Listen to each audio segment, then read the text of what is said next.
Good afternoon. Hello. There we go. Hola. There's no snow out there, it's not raining, and I have a coat. It's a good afternoon, right? Right, Luther?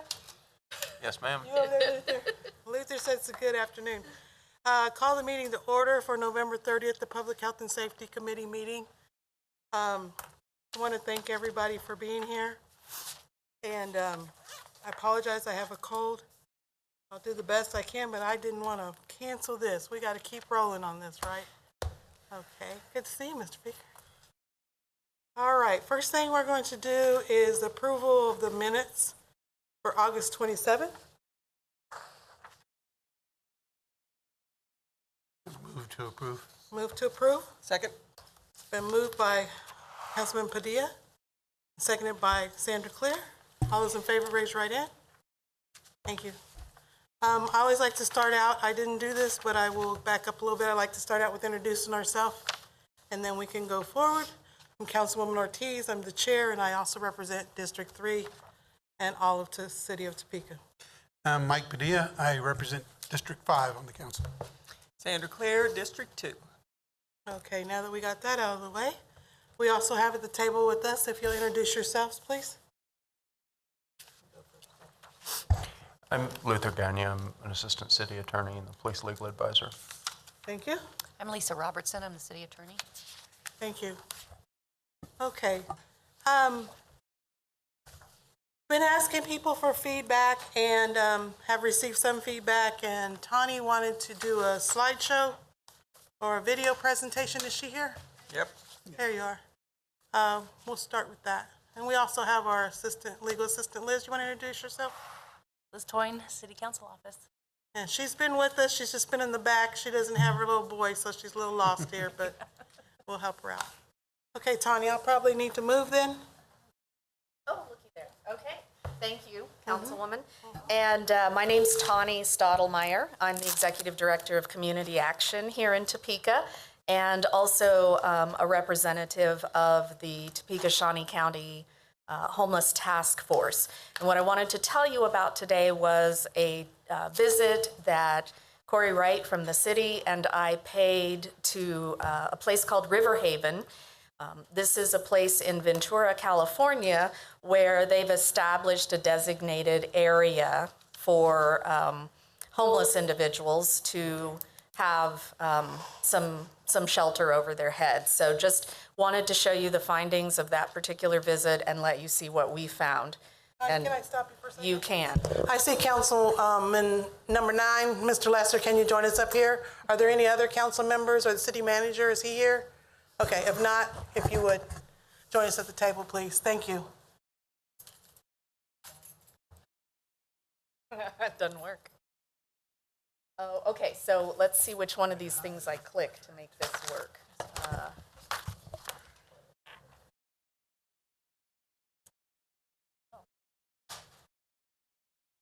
Oh, there he is. Okay, I'll get him up there. I can stand at the computer if you don't need the microphone. You need the microphone for the audience at home. I was afraid so. City manager, if you want to come to the front, we'd love to have you. Thank you. So I'll tell you that we went to River Haven because as we were considering the unsheltered population in Topeka, the idea had come up of designating a particular campsite for folks that would want to use that if an ordinance were passed indicating that camping would not be permitted in other parts of the city.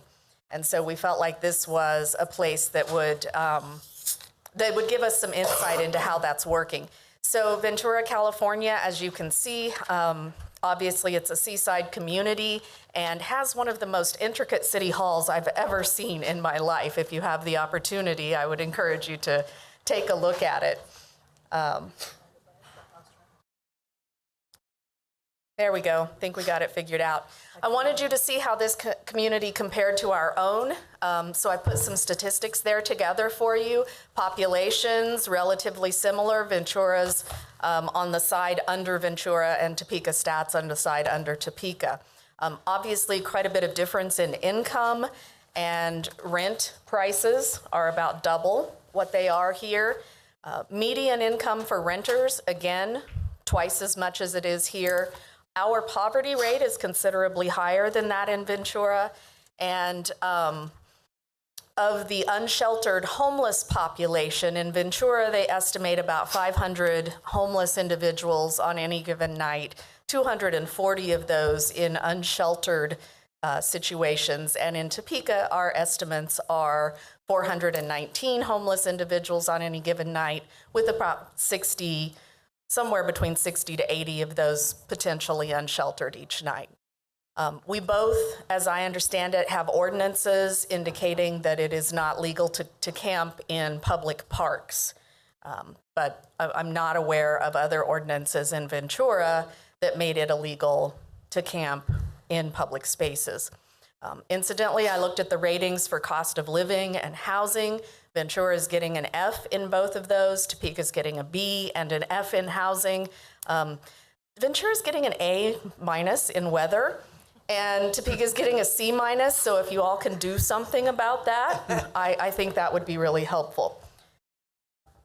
So in the early 2000s, the city had a flood situation in their river basin, so they forcibly moved some camping individuals into temporary winter warming shelters for health and safety purposes. And what you see here is the original campsite that was then created after the community began to study a model in Portland. So you see a bunch of tents set up there in a particularly close connection in a designated site. This was the first river haven. It was self-governed by the tenants there. Unfortunately, after a couple of years, things fell apart for the community.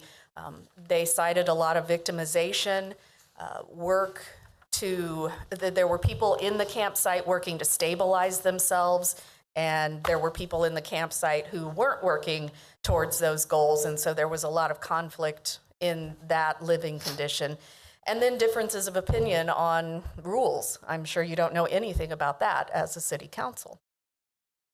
So an organization called Turning Point, which had helped in the initial foundation of River Haven, stepped back in and agreed to govern and administer the site. They used their own funds from the foundation, a few minor local grants, and a lot of donations. They were receiving $18,000 from the city, which has now decreased to $15,000. And shortly thereafter, they acquired 21 dome tents. So this is what the dome tents look like. And this was our original venture, was we thought we were going to look at these dome tents and how this community was working. They cost $8,000 to $10,000 each, have a 10-year life expectancy. There's no electricity or running water in these, of course, and there were some that were single occupancy, which you're seeing here, and some that were double occupancy. After 6 years, the tents began to look a lot more like this. They were being butted by the wind and being destroyed. The sun actually melted some of the tents. And then there was a very unfortunate fire where some propane tanks exploded. One of the residents did lose their life, and some tents were destroyed in that fire. So something new needed to happen. The community tents, there are still some in use. There's one large one that is used as their communal area, and it includes a propane stove, couches and chairs, and a radio, and also a portable charging station for phones. That was important to the residents, and we did go inside and tour that. It was warm, I'll tell you that much. So, serendipity, at this point in time, the Tough Shed Corporation, which is not far from Ventura, reached out and said, you know, we'd like to donate some sheds if you think it would be helpful. And they said, wow, this is perfect timing. So what you're looking at here is a Tough Shed, which is the exact same shed that you would buy at your local home improvement store if you went down and purchased this brand. Again, no utilities and power. By living in a shelter such as this without utility and power, it still fits the HUD definition of homeless and unsheltered, because there is no running water and no utilities. $45,000 per tough shed. These are customized, and you'll see that the customizations included a different door than what the sheds come with, the vent at the top, and then in a couple of other pictures, you'll see some windows. So those were the customizations that had to be done. They have 24 sheds, 2 with the capacity to host couples. So maximum capacity at River Haven is now 26 people. As they started going along, businesses, individuals, and civic groups started coming forward and sponsoring a shed. So they were able to get some installed. It wasn't until I was putting this presentation together that I realized the picture we took was actually a pun. It's the O'Toole shed. Didn't realize that. Did you realize that when we looked at it? Yeah. Yes, they are the same. Yes. These are more pictures of what River Haven is like today. Tough sheds, 2 tiny homes that look exactly like the tough sheds that were built by community groups. The space that you see with the plants in it is where the fire took place, and currently they've decided not to put a shed right there, but to leave it as a memorial space. And again, another picture, and then back in that one, you saw the window that's been installed in the units. These are $4,500 a piece. So here's a picture of bathrooms. They have 6 portable bathrooms that are serviced 3 times a week by a professional company. 2 utility sinks in the camp hooked up to garden hoses. One of them has a propane tank attached to it so that there can be some hot running water if it's needed. And the only security at the camp is a solar security lamp, which is what you see over in the other picture that looks kind of like a tornado siren. It's not. Now, what we thought we were going into was a designated space where anyone who was unsheltered could come and choose to live. Obviously, with 26 unit capacity, it's not even coming close to touching their 250 unsheltered population. But we also learned that it's not just an open facility. Because of the difficulties that they experience, there are quite a few eligibility rules to live at River Haven. There's a 2-year length of stay limit. There's a stringent screening process, and that's undertaken by the Turning Point Foundation staff. Every resident has to have a plan to end their homelessness, and they review that plan every 90 days with a case manager. There's a requirement that the encampment be a clean and sober environment and a place for people who at least have recognized their substance abuse problem. And there are random UAs, urine analysis tests, conducted when the case manager thinks that there is a need. Those capable of working are required to be in training or participating in some sort of full-time work. And there are some people, of course, who cannot do that, and they do recognize that. I believe that they told us about 60 to 70% of the current River Haven customers were not working or required to work. Besides of the Turning Point rules and responsibilities, there's also an expectation of giving back. So every resident has chores. They're required to come to the community meetings in that big dome that you saw a picture of earlier and helping out in the camp. Additionally, they charge $300 a month to live in the tough shed. Now, $300 in Ventura, California is a lot less than it would be in Topeka, Kansas, but there is still monthly rent charged to the residents that live there.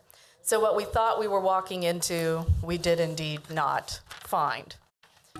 In terms of funding, there's no funding from Ventura County. The Cindy funding has decreased, and the annual operating costs of River Haven are around $200,000, and that's for the facility alone.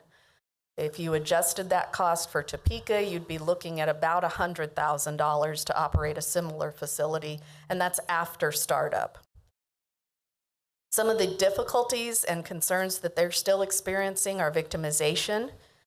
There were a lot of concerns expressed about people who do not live in River Haven preying on those who do. Remember, there was very little security in place. No evidence on the impact of the size of their unsheltered homeless population. In fact, their population there has steadily increased. And if they were in the city to try to pass an ordinance against camping, it's unlikely that River Haven would meet those constitutional requirements that you've heard about because of the rules and participation restrictions that they've set up there. So it was a really interesting visit, but not what we thought we were going to see. Some of the other things that they're doing in the community that you might be interested in, they have a citywide homeless strategy, and those were about the first words out of the mouths of the people we met with. Our citywide homeless strategy includes block X, Y, and Z, and we heard that term often. There are 8 community police officers dedicated just to working with their homeless population. In addition, the city hires 12 ambassadors that are employed, like I said, through the city.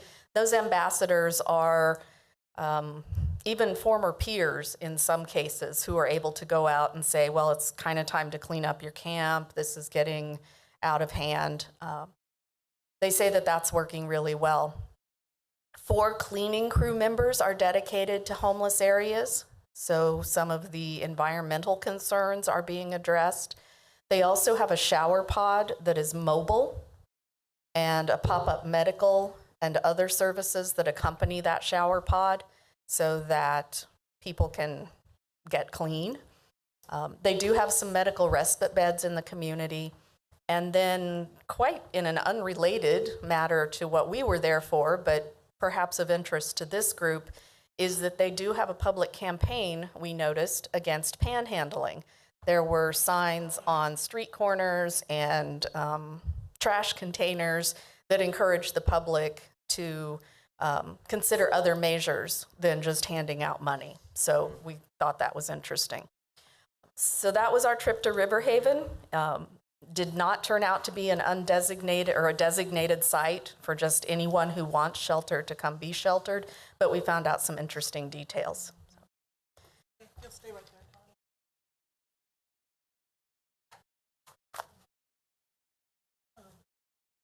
Does anybody have any questions for Tawny?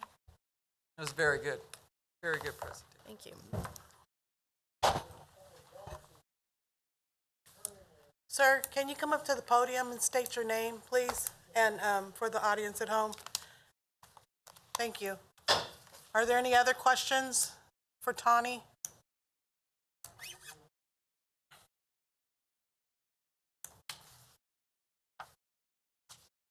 Howdy, my name is Donald. Donald? Yes, ma'am. Okay. You stating that there's so many people who can work and have to pay rent of $300, and so if we have to pay rent, so and my medical situation won't allow me to go to work. Okay, and Johnny County DOC kicked me out of the kitchen because I can't work. It's medical responsibility. So they're saying that I can't get my disability, and you guys are wanting $300 for rent. So how am I going to pay that? Am I going to get kicked out of that, kicked out of my house, or because that's where I'm at now is the reason why I'm in, because my landlord was a slumlord. Donald, if I may chime in, what this group here today, what we're here to do is look at different ways we can help the homeless, the population, to get jobs, medical, and all that. So we're putting something together. This isn't concrete. So it's just an idea that she went out to California, looked at, and came back with. So we're just looking at it. We don't have anything set in stone, okay? So that we will be able to help you. There's people here that want to help you get jobs. DOC is not the only place of employment. There's other places of employment.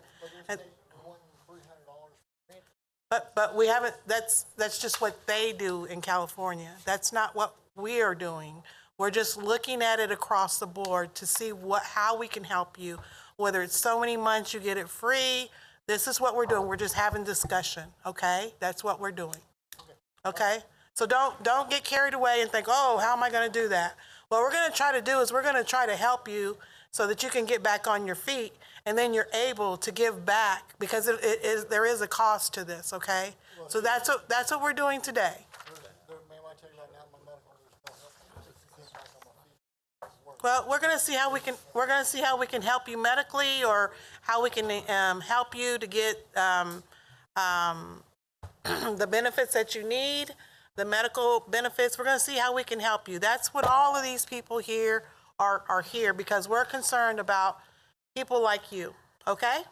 So if you could sit back and relax a little bit and let us have some discussion. We're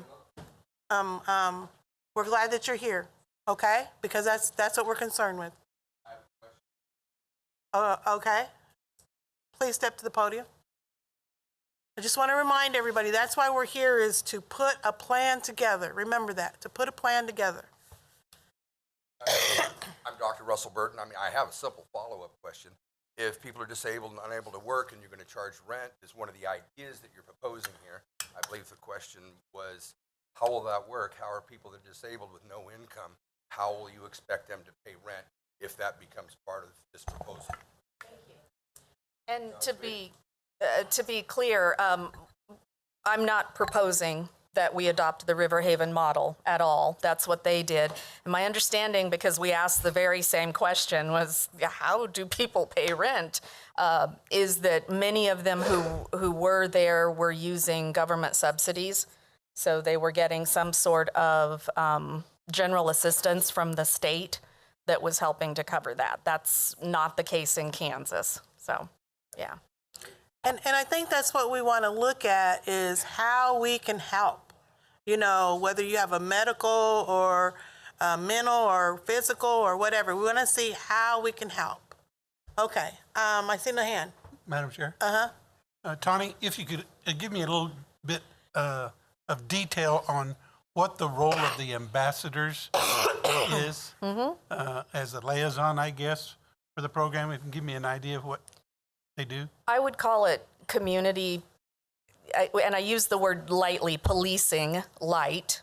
It really was more like light case manager, touching base with the people that were unsheltered on a regular basis, helping someone whose campsite was really particularly out of control. They might go in and encourage them to clean up and encourage them to go visit the shower pod. It was more of a collegial role, but a formal role. Okay, thank you. Yeah. Sandra? It's my understanding this committee is supposed to be finding whether we ban camping or not and sleeping in public places, not how to cure homelessness, which it needs to be done, and we have a committee for that. But I read here, so the Homeless Task Force has the recommendations about sleeping in public and camping, and I think we need to really look at this, because this is the bottom line to our question. So the ordinance is either to ban sleeping on public property, camping on public property, and where we are exactly on that question. Sir, you need to be recognized by the chair, please. There's a lot of people here, but you need to be recognized by the chair. Councilwoman Clear, I agree with that, and I think we've looked further, because we have to have, in order to pass the ordinance, at least they'll help me out here, in order to pass the ordinance, we have to have steps in place. Am I correct?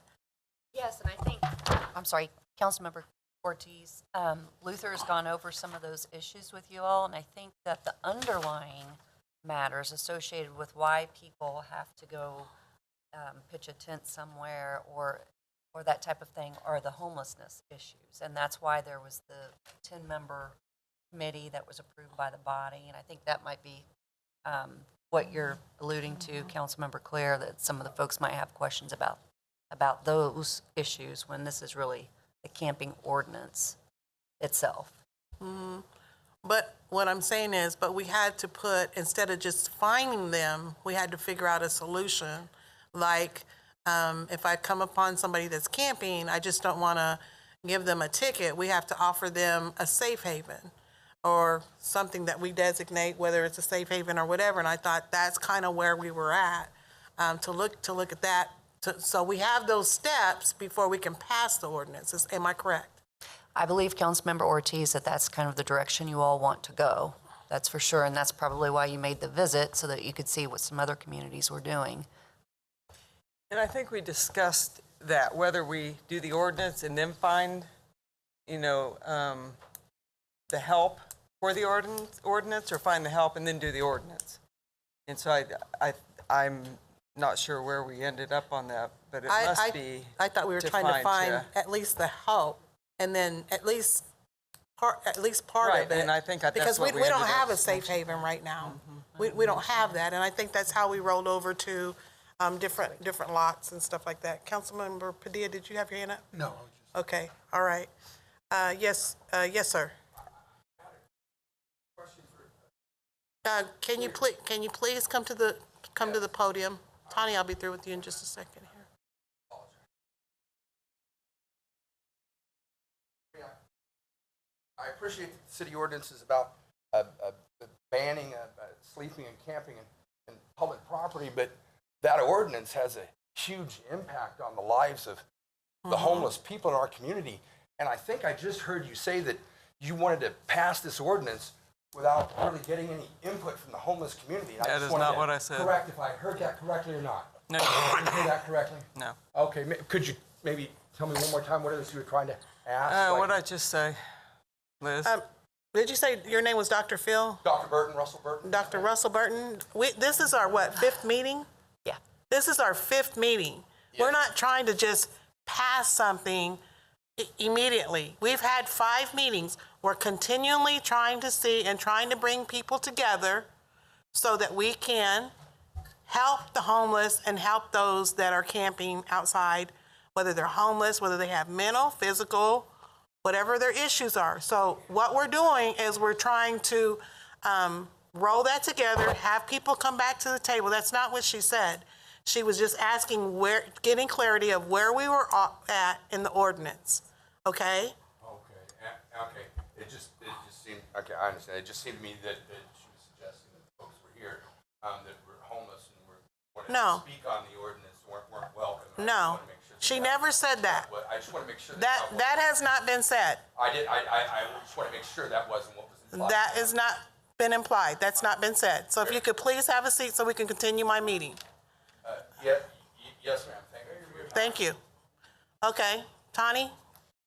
Ma'am, I had asked also that time be on the agenda for you to consider for Mr. Mark DeGroff, representative of the Topeka Rescue Mission, to present some results from actual surveys with our unsheltered population. He's not here to make that presentation, but if you're interested in that information, it's brief and I can share it with you. Okay, that's fine. Go yeah. ahead.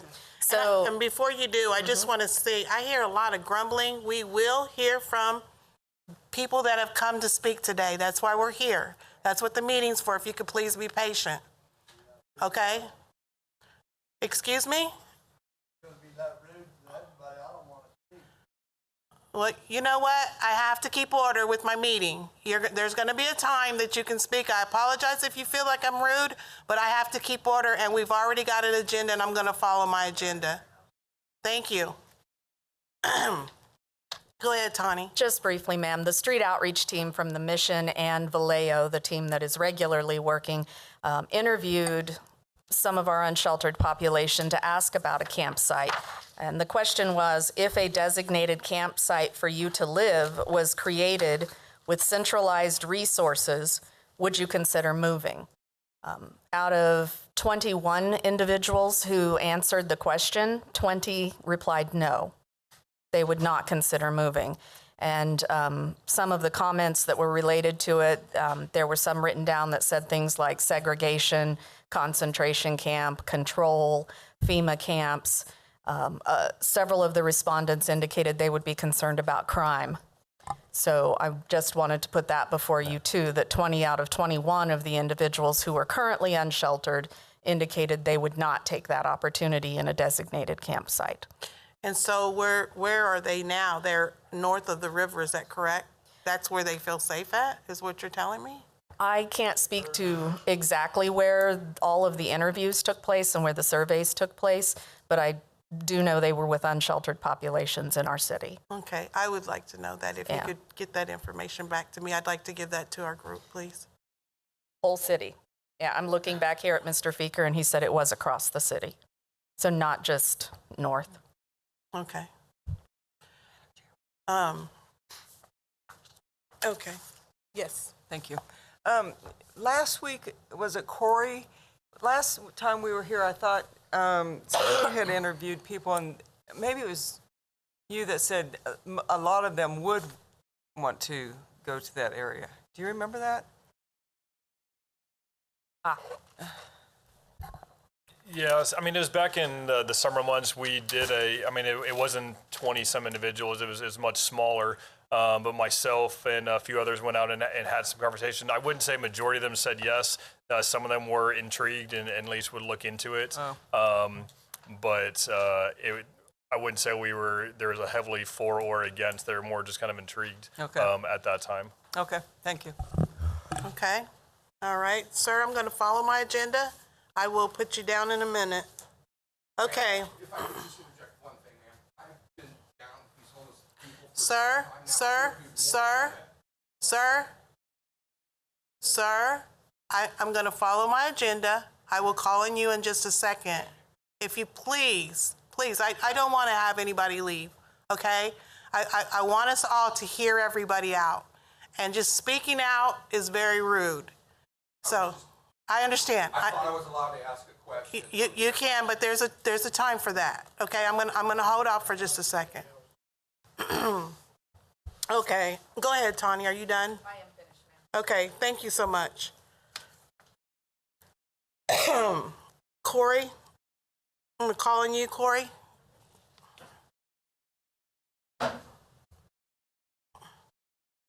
I'm gonna kind of go through my list so we can hear if you will keep your questions. Write them down, please. Corey mentioned a daycare center downtown. Kind of go over the task that I gave you at our last meeting. The day center downtown was mentioned by a couple of members of the Homeless Task Force Subcommittee as an option for something that we could have in the downtown areas. So during the day, that people weren't loitering at businesses and taking some of the pressure away from the business owners. So. Okay. Then also the TMTA for free bus passes. Did you have a chance to check with that? I sure did, and little did I know, we actually have some free bus passes. Sergeant Clam is going to get those bus passes and be able to hand those out to some homeless individuals that he encounters on the streets, so that will be somewhat helpful. So he can get those probably a significant amount throughout the year, so we're working on that. Okay. Did you find a daycare downtown, or you're still in the looks of that? Yeah. Okay. Yeah. Okay. Corey and Mary Tibbs update on beds and care shelters, respite homes for visits to other communities. So Carrie Allen, the chair of the Homeless Task Force, is not here today. She was going to report on the document that you have before you, the Homeless Task Force recommendation. Mary Tibbetts is here. She would like to present that information, and she also would like to present the information on the medical respite. That'd be great. Okay. Anything else for me? Chesney Park, you were going to check on the resources, like the nursing diabetic checks from that. Resource similar. I know that at Washburn they have nursing school nurses that come over there and check like that. I don't know if we got anything done with that. Okay. And is that for the street homeless? I'm sorry, I must have missed that assignment. Yeah, that would be. Okay, I'll get on that. Okay. I apologize. That's okay. That's all right. Thank you. All right. Mary? Thank you, Corey. Hi, my name is Mary Tibbetts. I'm the Safety Net Program Coordinator at Stormont Vale, and I am also actually the recently elected Vice Chair of the Topeka Shawnee County Homeless Task Force. And I was asked to read this afternoon, so I am truly going to sort of read this to you. You also have a document that's similar, but I'm going to read this to you on behalf of the task force. So this is a difficult issue your committee has been asked to take on. We all want to live in safe, friendly, clean, and supportive communities. But the good we get and give in our communities also comes with the realities of economic inequality, poverty, health crises, and mental illness. For some of us, the challenges of daily living are tremendous. Topeka certainly is not alone in facing the issue of homelessness. The truth is that since the beginning of humankind, clans, tribes, and whole communities have faced the daunting challenge of how to effectively shelter and provide for all people. Solutions to homelessness, like so many other societal ills, are elusive. That's part of why 49 local organizations and agencies actively participate in the Topeka Shawnee County Homeless Task Force, because like you, we're committed to making Topeka a better place to live, and that commitment extends to those who have homes to live in as well as those who don't. So we thank you for the opportunity to provide input as you consider approaches to addressing concerns regarding Topeka's unsheltered and homeless population. Based on the collective experience of the task force members and the in-depth work done on this issue by the task force's Case Management Solutions Subcommittee, we put forth the following for your consideration. We do not recommend the establishment of a blanket ban on sleeping and living on public property. It is our assessment that such a ban would be difficult and very costly. I don't know if I shut that off. Very costly to effectively enforce. You are aware of the constitutional challenges other cities have faced with such a ban, and we know that fining and incarcerating someone with no money and confiscating what few personal possessions they do have doesn't help the individual. Additionally, we've not found examples of a public camping ban achieving the desired goal of reducing an area's unsheltered population. The task force also does not recommend establishing a designated area of public land where camping will be allowed. Again, there's no reliable evidence that a designated camping area has been effective at addressing the needs of the unsheltered homeless or the concerns of business and other community members. In fact, such areas designated in other communities have been fraught with difficulties. As you've heard from Tawny Stottlemyre a few moments ago, the necessary investment to create and maintain such a site would be substantial, and also as far as what Mr. DeGroff from Topeka Rescue Mission noted, and as we have seen by reviewing other communities, very few of the unsheltered population choose to use a designated camping site for the homeless. It is the opinion of the Homeless Task Force that a designated camping site would be an ineffective solution to the concerns that have been raised. Instead of being the community that brings a legal hammer down on sleeping and living in an unsheltered environment, let's be the community that is effectively developing ways to help the homeless and prevent homelessness. Prevention is always, in the long run, less costly than both treatment and punishment. Approaches to addressing homelessness, including issues related to unsheltered homelessness, recommended by the task force, begin with adoption and implementation of a formal, community-wide strategy to address homelessness.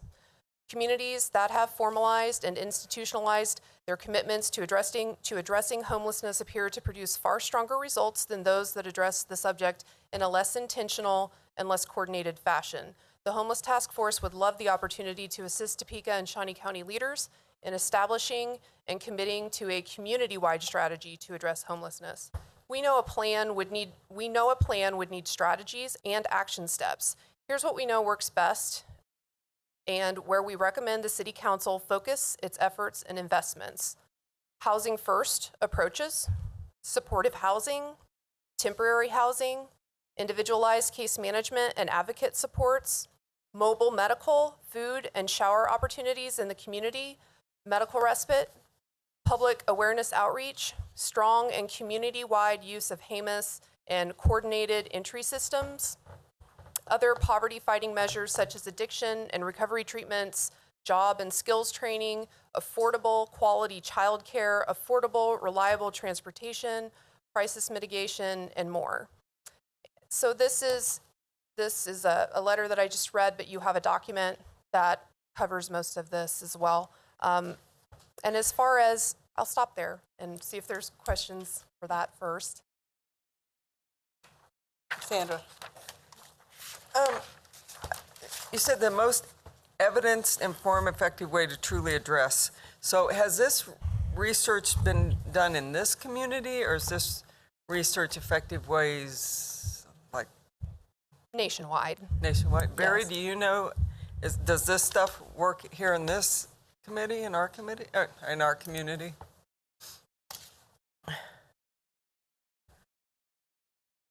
This particular Like, Like she what's had a been recommended list. here? Yeah, I believe that the task force is on target. I believe that what they've done is learned what's gone on not only locally here, but as well as around the country. You've got a laundry list here of many different items. It's not an easy solution. But each one of these different things that were mentioned quickly, I've not seen this document in front of me, but what I just wrote down, those are all the essential elements to addressing this issue. And all of them are doable, but they take resources and many different people and groups working together. Do you have any statistics, I guess, on how many of the homeless that actually participated in this is now not homeless?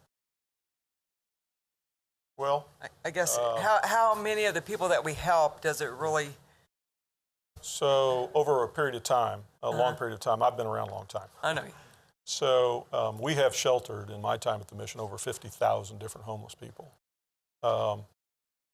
Most of those people aren't back because that's a long period of time. People will leave on their own ability. Some people will gain help because of programs that we and other entities in the community have helped to provide. There are many different individuals in this community who have taken a personal interest in people's situations and have helped them. Employment, housing, food, just all kinds of mentoring assistance and those kind of things. So in an annual basis, we shelter about 2,200 different people in the mission, one night or many nights. A number of those programs are very effective that are working today to reduce the recidivism. Our recidivism, before we started some of the most recent programs, had been about 60%. That recidivism down about 30% now on an annual basis. So that tells you a little bit, yet there's a long way to go. The population that we're talking about today are individuals who, for a number of reasons, are predominantly not in our facilities. And I'm not finding fault with that. The blizzard we had on Sunday, the place was packed. And both the men's shelter as well as the Hope Center for Women and Families, I would not want to have to go there with how many people were there. In addition to that, there were quite a number of people who were having psychotic episodes mixed in with the whole population. So I will say to the credit of the people that help us do what we do, it's amazing that they help us to do it, but it's too crowded and we need more. I'm not saying we should be the ones to do it. I'm saying our community needs more. For individuals in this room, they're out in the community, in the streets. And then on the other hand, some people do not want to go into a shelter. They don't want a structured environment. They like it where they are. And we have to consider, is that okay or not? Sure. Okay, thank you very much. Thank you. Are there any other questions? Okay. All right. The other thing that I brought today for you to review is a policy brief from the National Healthcare for the Homeless Council, which is a national organization regarding medical respite. Corey Wright and myself attended a symposium in Phoenix, Arizona, and about medical respite and what is that, what does that look like? How is it funded? How can you start a medical respite program? I've provided you with what I believe is a very well-written, concise policy brief directly from the Healthcare for the Homeless Council. Talks about the various shapes that medical respite can take place. It can actually be set up in different places. For instance, in a shelter, like for instance, we do have a shelter here in Topeka.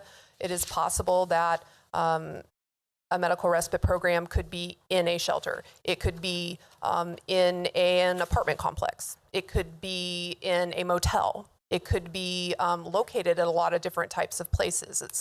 And this brief kind of talks about that, talks about ways that it's funded. It's a lot of information, but it is something that we do not have in Kansas. In fact, I think the closest place that has medical respite is in, I want to say, like Iowa. So there was something in Kansas City at one point, and I do think that there might be a program in Kansas City, but it's not listed with the council at this point in time. Doing medical respite, I think it's the Union Mission I can't think of the name of it right offhand, but one of the missions in Kansas City has some sort of a program. And I called and left a message. They did not return my call yet. I just think that means they're very busy taking care of people. I'm sure they are. But I think they have like a 36-bed program that is meant for older individuals. I think it may have even been specifically for men who maybe needed more care than what could be provided in a shelter setting. So that was interesting, and I wanted to get more information on that. I'd be happy to look into that further to provide more information. But those are some of the challenges I think that some individuals maybe are dealing with when it comes to finding housing and not being homeless any longer, is healthcare issues, mental health issues, difficulty getting a job, all of those kinds of things. And I do want to say that medical respite is a form of intervention that does allow for individuals to be someplace, be cared for a period of time, and intensive case management is a part of it, and helps people who do want to transition from being unsheltered or their current situation. It affords them the opportunity to look into those kinds of options. So are you saying a facility that they go and they stay for a period of day? It's not, because we had Grace Med, am I correct? Or is that Grace Med here? I know Grace Med was at our last meeting, and they want to be a big part of this to give medical treatment. But you're saying a facility and not just medical treatment? Well, for example, we toured a facility, and we went to Phoenix, Arizona. That's an expanded state for Medicaid, so we are not right now, but that could change. So not everybody has Medicaid in Kansas, and so in Topeka, that would factor into a lot of this of, who's going to pay for this when you have Medicaid on board for people, and most low-income individuals are eligible for Medicaid, then funding something like medical respite becomes a lot more doable because you can approach the insurance companies about paying for this. So from a healthcare standpoint, and that's more some things that I know a little bit more about in my realm and have an interest in this as a possibility, but it would take a lot of work to get something like this up and going. So as a concept, medical respite, for example, could take place in a standalone facility, which would be the most expensive form. Say you had a building that used to be a nursing home. I can think of one here in town over on 21st Street. I think it's vacant. I have no idea. This is totally hypothetical. But say that was renovated and we got millions of dollars and we turned it into a facility that was open for people. So ideally how this would look, say somebody's in the hospital and they're ready to discharge, and they normally would go back to a campsite because for whatever reason, they cannot go to the shelter, or they do not want to go to the shelter, or whatever the reason is. And so that's not an ideal or safe discharge plan from the hospital. And we try to find other options, and our shelter is wonderful about working with us on trying to help accommodate people so that does not happen. But this, because we do not have medical respite right now, medical respite is this in-between place where you don't necessarily need to be in a nursing home. You don't need to be in the hospital, which is incredibly expensive per day to be in acute care, but you still need care. Let's say you had an infection and you need IV antibiotics for 3-4 weeks. And so for somebody who's unsheltered, they're going to need to come back and forth from an infusion center 2 times a day. Maybe they need dressing changes done to a wound. Maybe there's a variety of things, and those are things that could be handled at a medical respite facility. Usually people who are in medical respite, they can do their own activities of daily living. They can, care for themselves. When we were in Phoenix, it looked like there were a number of people there who had amputations, that were there recuperating. I don't know, it was very heartwarming to me personally to go through this medical respite facility and see individuals that looked happy and comfortable and well cared for. I don't know, it made me feel good, and I could tell that the people that were there, the people who worked there cared about what they were doing.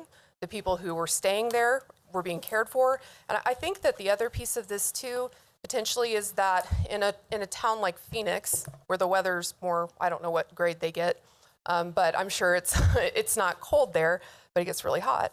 But you have more homelessness. And so I think that that maybe there's more acceptance of that some people are going to be unsheltered, and that's maybe a lifestyle choice.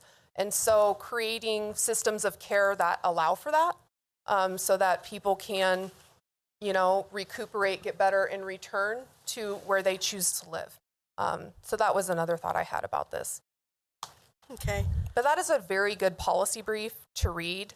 And again, not saying that medical respite is something that will happen in our community, but something that is great for community partners to talk about as a potential option. I think on your list, supportive housing, temporary housing, we've talked about that, individualized care management and advocate support, mobile medical, public awareness outreach, and support strong and community-wide use of HMIS. I think there's a lot of things on here that we're talking about, so I appreciate that. Thank you. Okay, Sergeant Clam, update on homeless outreach team. Has the team grown from one officer to more? No. It has not grown just due to manpower, however, much more active. So for example, in the past 10 days, I've made contact with 22 of our unsheltered within the city. Been going out around once a week, if not twice a week. Been extremely lucky. A lot of our businesses around Topeka have donated supplies, such as fleece blankets, emergency blankets, hand warmers, socks, things of that nature. And so I've been taking that out and making contact with some of our unsheltered, seeing what they need to stay dry and warm, especially as the weather gets worse. So we've been doing a lot more of that. And so we are very active as far as the outreach is going, but it hasn't grown any since our last meeting. One of the things that has grown, well, I tell you what, I'll take any questions on that first. Continue Okay. on. So one of the cool things that has grown quite a lot since our last meeting. So if you guys recall, I talked about the identification letter that we were kicking around. So that got briefed to the chief, and the chief liked it, but the chief wanted to do more. He thought we could do better than just an ID letter. So I'll hand out what our newest thing is. I'm sorry, I only brought 2 of the forms and 3 of the IDs. Looks like I know. So what this is we're calling it the City of Topeka Personal Identification Card. So instead of the letter, it's a full-blown ID. The police department has taken on the cost of this and all of the burden to get it done. So the way this works is if an individual needs an ID card, then they fill out the form that's in front of you. I mean, we're calling it an application, but basically they're going to provide all of their information. And then we go back and we confirm their identity through all the different databases available to law enforcement. If there's ever a question on whether or not it is their actual identity, they don't get a card. It's really that simple. We're either 100% they are who they are and they get a card, or if there's any question, they don't until we get those questions answered. Once we have positively ID'd them, then I print them off a card and I go back and drop off their IDs. So we started this last week. I've so far dropped off, I think, 3 ID cards, and I'm working on 7 more. I was starting nice and slow to work through any logistical issues I didn't think of while we planned this. I spoke with many of the individuals out here, some of which have filled out applications. They'll be getting IDs next week. So that's the city ID card. With just the city ID card, I've also spoke with the day labor services here in Topeka, and they have agreed that if individuals come in with just the RID card, they are willing to employ them. I've also spoke with several banks, and the banks have agreed that if the pay stub or if the payroll check is from their bank, like just for example, like if your payroll check is a UMB bank, with our ID card, they're willing to cash that check. Also, some of the check cashing places are willing to cash payroll checks with just your ID card. I've learned that the payroll check cashing centers are they're governed under an umbrella corporation or something along those lines, and I haven't got the full blessing from them, but that's something that we're working on. I also have information out to a group of realtors within Topeka that govern a lot of our apartment complexes and stuff. Again, just trying to see what all can our city ID, will they allow someone to potentially come rent an apartment if they can afford it, if they have employment, things of that nature. So we're still working on that. So that's the city ID card. Here's the really cool part is I've spoken with or had a pretty extensive meeting with the rescue mission, with the Department of Revenue, and with Vital Statistics.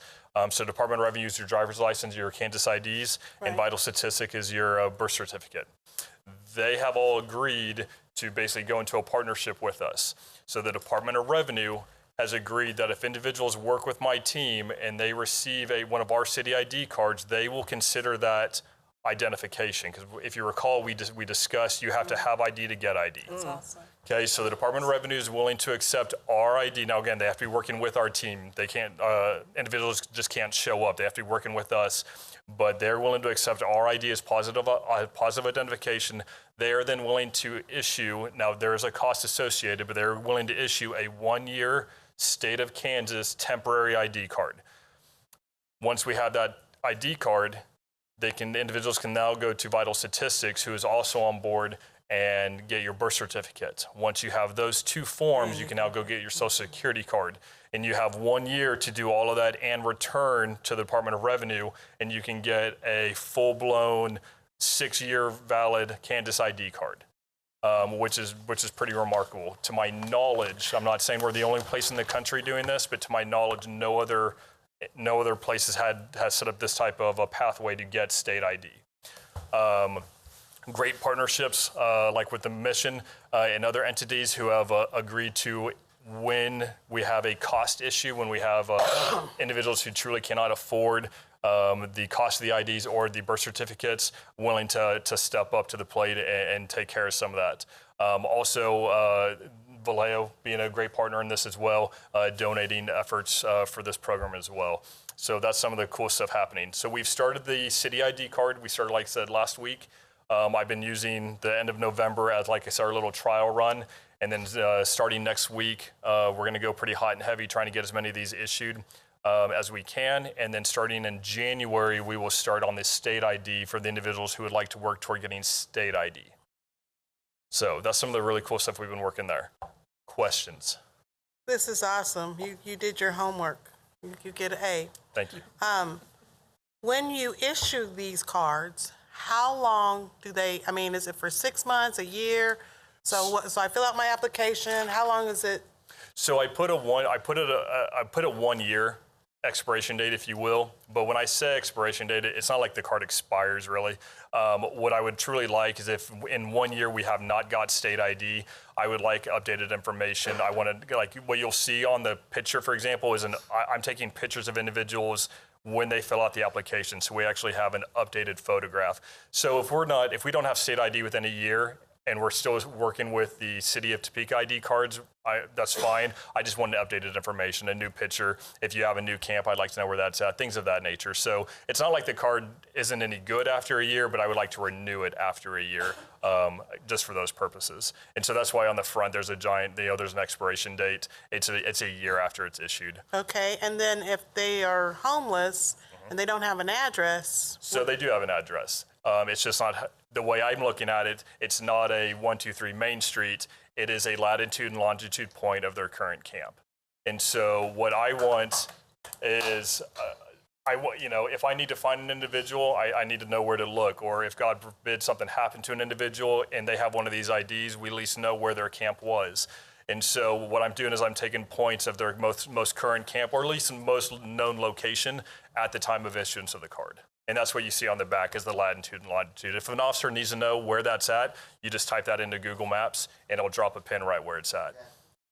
And also with this, I am told I'm not the smartest computer person, but my computer people tell me that I'll be able to run a report at any point in the year and drop a pin on a map. So if I need to see where I've been within the year and where all we've issued cards, I should be able to see that on a map. Okay, and then the Kansas ID number, is that our number we're using that we're issuing it? Where's that from? Yeah, most of our individuals have a Kansas ID number because at some point in their life they had a Kansas driver's license or an ID card. They might not have it now. It could be expired, 6 years ago, but they still have that number. Or they have generated, let's say they've gotten enough tickets they've had a state-generated ID number, and so I'm putting that information on there. If you have it. I'm sorry? If you have it, or if you find it. If they absolutely do not have a driver's license number, then it'll be left blank. I can tell you out of the 10 applications I've done so far, only one has not had a Kansas, but the individual had a Colorado. And so I know it says Kansas on there, but I dictated on the ID card their Colorado driver's license number. So anything you can find to identify them, Yeah. basically. Okay, is there any other questions on this? Yes, Padilla? Okay. Thank you, Chair. Councilman Padilla, followed by, You've done an excellent job. It sounds like you covered all the bases when the questions are asked, you have an answer, so that's good. The obvious one for me is you've got all these entities that are accepting this as ID. Is law enforcement all coordinated with it? Sheriff's Department, KHP, so that if it's presented, then they recognize it as a form ID? not just a They card. should. We're going to do a big press release with the media and everything next Tuesday. So, for example, the Sheriff's Department hasn't seen this yet, and neither has KHP. But if you'll notice on the back of the ID card toward the bottom, it says identified by. And so what I have there is the officer's name doing it. So like right now it's me. And then I'm dictating just a couple locations where, like how I identify the individual. So like what you see is like KCGIS, which is a database that I can look at your driver's license. I also like Shawnee County DOC, SNC DOC. Most of the individuals unfortunately have been arrested that are unsheltered, and so therefore they not only have a mugshot, but they've been fingerprinted, and so that's also positive ID. So I'm putting that on there, so if anybody has any questions on how I positively ID them, they can see there.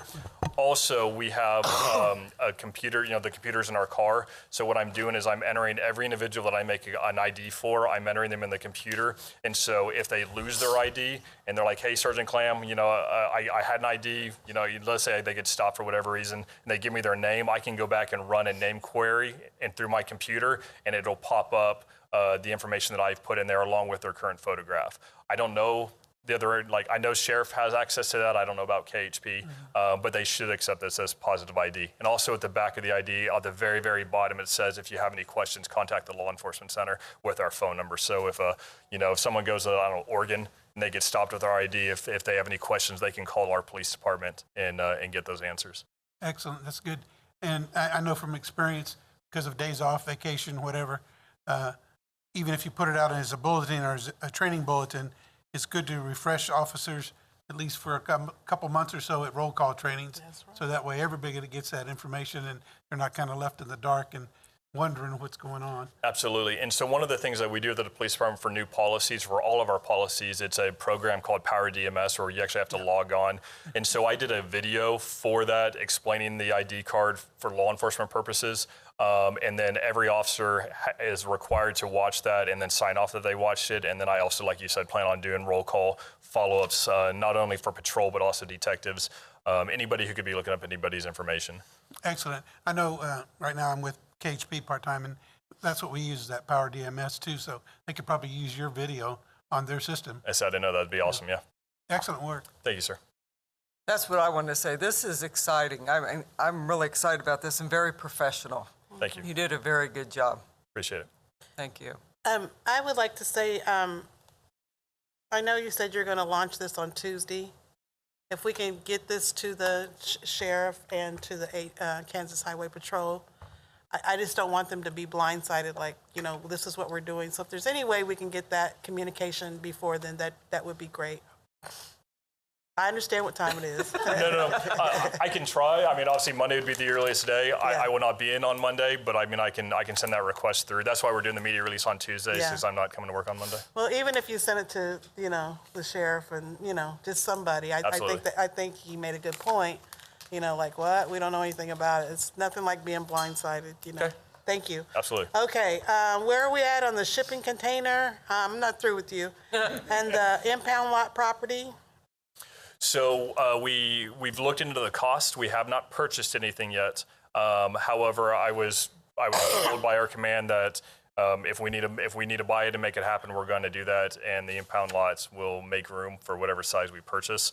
I've looked at, you can buy, I'm trying to go off memory here, You can buy brand new containers for several $1,000s, or you can buy used containers. The used container is also much cheaper. The way I understand this, the way the shipping works with those containers that go overseas is they can only go overseas twice because of all the salt water and everything. So once that gets done, they're still in good shape, but they're I want to say around $4,000, give or take. And then if we need a customized size, then they'll have to like cut and weld, a little bit more expensive, but we can make that happen. My guess is we're just kind of waiting to see what the council decides to do with the ordinance. But I've been told when we need to make that happen, we'll make it happen. Okay, kind of look into that again, if you would, when you Absolutely. get time. Okay, I think that's it. Anybody else for Sergeant Clan? Okay, we're going to go to Barry Feeker. Mr. Feeker. I have on here, would the rescue mission be willing to donate or work with the city to use land by Topeka Rescue Mission for the designated camp area? There's been discussion at our meetings. I don't know if Frank went back and talked to you any, Mr. Henderson, about that. I said we just can't, we just can't go get on your land there. We need to ask for some permission. And I know you do a lot. I know that. Anyway, that was just a question that the committee had. Yes, I have had conversations with the city. We've looked at this internally. We do have property that could possibly accommodate that type of operation. But I think as been stated here, we don't feel that's a good solution. And so if the city really did feel that was a good solution, I think we'd have to work through a number of other things before we would say yes to that property being used that way. I think as Tawny had expressed, and I think it was talked about here, it does not look like it's the right way to go. I think there are other ways to go, but we do have property, and if that is the best way to go, we will strongly consider donating that to the city. Okay. Do you have anything to add, Barry? Yes. I think Sergeant Clam is brilliant. Yes, he's done a And good job. I think that this is the kind of innovative solutions that we have in this community. This department, what Sergeant Clam has come up with by initiating this is a game changer. And I think those are the kind of things that we're looking at here. More individuals coming up like the sergeant has and the chief supporting it, police department, other entities coming together. That's a solution. And so I could go on, but just want to throw that out there. Those are the kind of things we have in this community. Barry, we've been talking about this for several months. I don't even remember when we started. You guys can chime in, but I said I'm not going to make a quick decision.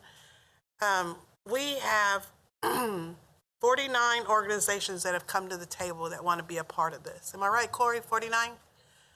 That is remarkable. You know, and you're included in that 49. You know, and so I was just overwhelmed by the support and people that have ideals, that want to come forward, that want to help.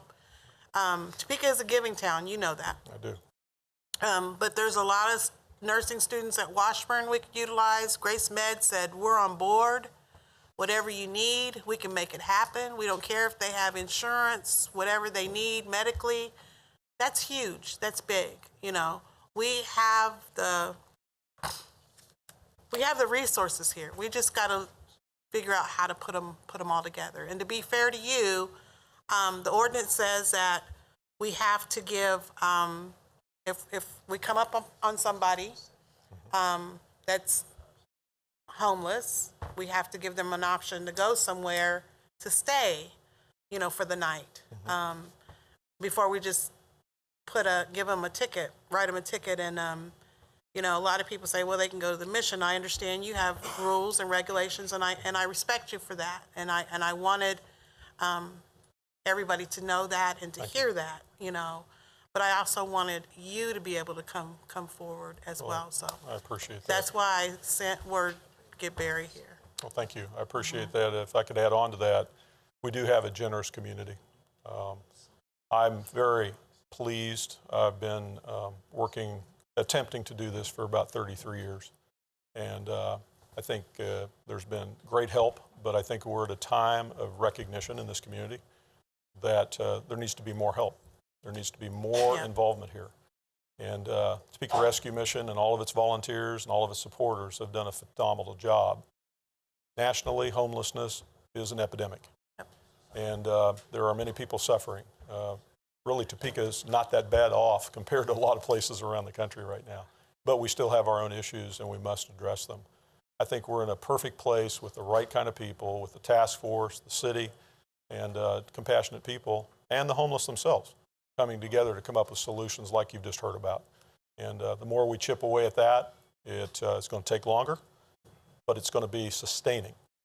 And so in light of your decision on your ordinance, I would encourage you to consider something that's going to be probably more sustainable in a solution. Thank you. Nicely said, because, you know, his heart is there, just like your heart is there. And we hear from a lot of homeless that don't have IDs. We run into people that are not homeless that don't have IDs. Correct. So this is just excellent. It is. Excellent. Okay, thank you, Barry. Thank if you. Want to add anything else? You're good? I'm good. Okay. Luther, status of the MOU.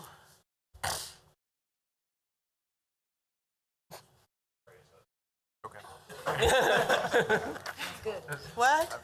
I didn't bring it with me, but I got an email. It was either earlier this week or late last week that the MOU has been completely signed, and it's been filed at the police department. But Vallejo Fire Department, Shawnee County Sheriff, the jail, TPD, everybody signed. So the new updated MOU is through all legal and through all department heads, and has been signed off on. Okay. So we don't have a copy of it? I don't have a copy with me, no. I Luther. could get one. You can't do your homework? It's got your I'll name get you one. there. Okay, just a second, sir. Brent, City Manager, Finance. Can an account be set up to receive funds from a private sector? Can we do that? We can set up any kind of account in regards to that. Exactly how it has to be managed is establishing the rules relative to that, accept donations, that kind of thing. So it's a matter of having it set up in the correct way. Okay. Legal, can you give us some rules, get us some rules for next time? Yeah, I'll talk to Nick Hawkins and we'll get that. Okay, We'll so get we that can to get you. that set up. I think we should open that up. I think there's a lot of people. Okay, Jump representative, is there anybody here from Jump? They were going to define affordable housing for me. Is there anybody here? Okay. I think that's it for right now. What I'm going to do now is open the floor up to people that have come to speak. There's going to be some rules here. We're not going to name call. We're going to talk about problems. We're going to talk about what we'd like to see or not like to see. We're going to be respectable. And you got 4 minutes. Okay? Yep. My name's Patrick. I'm from the north side. Okay, I'm sure I Patrick? can speak for all the homeless. We hear the end of homelessness. You can't stop homelessness. It's always going to be there. There's so many different ways people become homeless. And taking our last resort of shelter, tents. It ain't like we wanted to do this, live in tents. It's our last resort when you have nowhere to go. It's storming out. You have nowhere to go. Same kind of people who built this country was living in tents. The Native Americans, teepees. And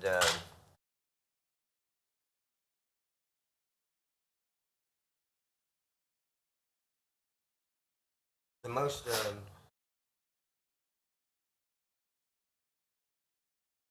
we got the shelter or the mission and everything, but there's a fellow that works there that likes to use "do you like to eat" to get his way. Last thing we need is another rule, which we don't even live there at the mission.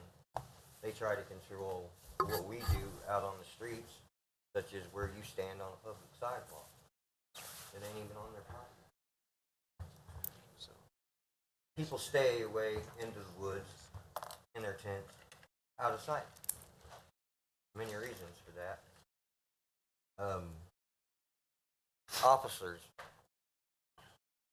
great job on that. Because who am I supposed to call? 911 or the Ghostbusters and tell them, hey, third tree, man, past the stoplight, around the corner and under the bridge, you know. He's got the plan right there, GPS locating, and a pinpoint right where we're at. I've had to help this girl out one day from being bullied. And many of the girls on the north side I've helped out one way or another. And as homeless people, we stick together. Yeah, we have our differences. And when it comes to the ladies, they got it even harder in a man's world. I'm not just saying, you know, it's all man world, but out on the streets, middle of the night, stalkers, they're by themselves. We got to look out for each other. And anyways, getting back to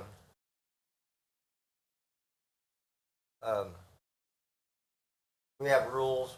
They say we can't live in this way, living in tents. Well, that's the way we have the right to live as American citizens. Our civil rights. We don't need any other things like harassment.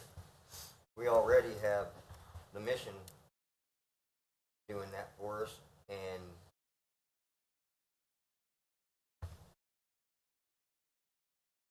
I've even seen an elderly gentleman in a walker fall on the sidewalk at the mission while they watched on cameras, laughing and joking about the guy, freezing outside. I got him up on his feet, went inside. I said, what, you guys ain't watching the cameras tonight or what? He said, oh yeah, we were watching them. We seen you out there helping him up. And what, you just sat in here and watched it? Yeah, laughing about it. And I said, so you didn't even go help the guy? He said, oh no, I think he's just doing that on purpose. You think, but you don't know. That is the kind of help we get from the mission. And they label us. I have a question. Thanks, sir. Yes. I have a question for him. So remember that when you guys vote on this. You have a question for? I have a question. Okay, I have a couple. So if there was I mean, if you want to live in a tent, live in a tent. That's not my issue. My issue is, and it's probably not even you or any of the people here. It's the people that are homeless that bother the businesses, that bother no-toe people, that bother. That's what I keep hearing about. So how do we deal with that without, huh? To weed them out. Yeah, I mean, let you do your thing, but the ones that are causing the problems, what do we do? How do we control without some kind of ordinance? How do we do that? There's got to be a partnership between everybody. Yeah. And if you just jump the gun and you take our rights to be in tents, how's that going to help us working with you guys and working with this guy and working with that guy? But it's the ones that don't live in the tent. They don't want help, and they just bother other people. What do we do? Well, some of them people are just, if they're a nuisance, eventually they're going to get themselves dealt with the police department probably. And, you know, like the mission, we try to work with the mission, you know, about what's going on. Some of their people staying at the mission come down to our camps and pillage us and make messes of our camps. And I've talked to them about that. They've made announcements over the intercom. Those of you staying here at the mission, do not go around the locals' campsites around here because they can kill you. Putting a little fear into them. That was their own word. And like word of warning, you know. Would you accept help if we said, hey, we can give you a house today? Would you want it? Yeah, I would. I had everything. I went from a matter of minutes to being homeless. I had my own business. I had everything you can imagine. And now I'm a bigger survivor jack of all trades. I'm not a genius at schoolwork, math, or this or that, but I've always been a genius when it comes to problem solving. And the key word here is everybody working together to make this happen. And I've talked to him before, the police officer here, about the land being donated, all that. Over behind Little Rush is the perfect area. There's big concrete slabs where there used to be buildings, but the railroad, they're federal now, which is, you know, Big Brother. They're the ones with all the money. Won't they just donate that land right there? People won't have to go across them railroad tracks. It's the busiest intersection in the United States, by the way. And they just walk right down the river dike right there to go to the mission. And law and order, I mean, can't have chaos. I mean, everybody has to have rules to live by. And just an officer in sight is going to change somebody's thinking. And like you were saying, the people bothering the businesses there, they've gone as far as no-tow nights there. I don't know, I might be jumping the gun here, but it sure is funny that trains on their second Fridays or whatever just happen to block that from the mission guys and the campers down on the river. Like they don't even want us there. No. I mean, that's what we get out of it. You know, they just put a train there so they can't come through to our little festival. No. There, you know? No, I know there's some of us that will ask people for money and stuff. And I've never flown a sign. I never will. We For me think, to survive is to be able to eat at the mission, get along with everybody. It's kind of hard to do most every day. I would say every day you come at least one person that you have problems with. And Well, I appreciate hearing your perspective. That is very helpful for me. before you make a definite decision, yes, on that, you think the whole outcome of it. And for everybody to work together, that's not going to be a good way to get the homeless thank you, sir. and Thank you. helping. Thank you. Is there anybody else that would like to speak?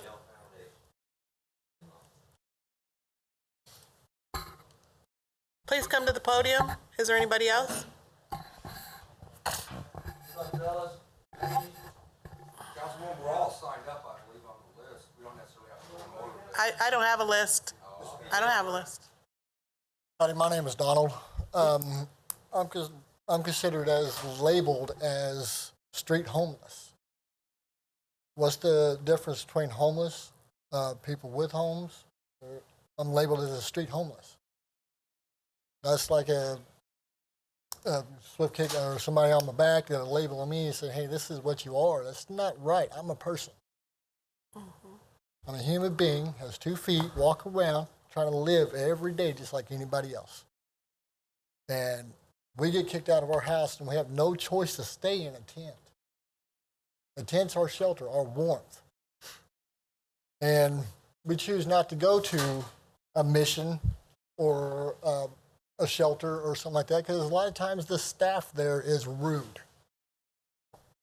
And me, it's hard for me because me, an authority person who's telling me how to do it, what to do every day, every time, that's hard for me.